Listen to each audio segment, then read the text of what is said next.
জয় শ্রীরাম। আগে এই ভিডিওটা দেখো, তারপরে কমেন্টস করো। এরা কোনো দিন ভাই ভাই হতে পারে না।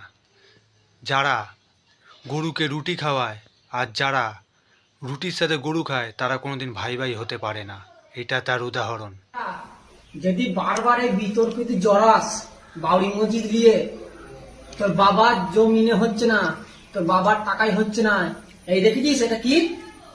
ওই মেন মসজিদের গেটে, বাউরি মসজিদের গেটে আমি বসে থাকবো, আমি মুসলমান, আমি কোন খানকির ছেলে যদি ক্ষমতা থাকে ডুবি এক বাপে জন্ম হয়ে থাকিস আমার সামনে মোকাবেলা করবি, এই কুরবাল তার খানকির ছেলের কাকা ধনের কতটা ক্ষমতা দেখবি, ধন কেটে দেবো, বুঝতে পারছিস?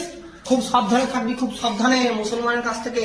মুসলমান তোমাদের গানে বাঁই দিল, টিপু সুলতানের ইতিহাসটা পড়বি। 800 বর্ধমান কেটে ফেলেছিল না, আমি 8 কোটি কেটে ফেলবো একা, বুঝতে পারছিস? হ্যাঁ, বাবরি বাবরি শালা সরকারকে বল যে বাবরের যত সম্পত্তি দখল করে রেখেছে সরকারকে দিয়ে দিতে। বাবর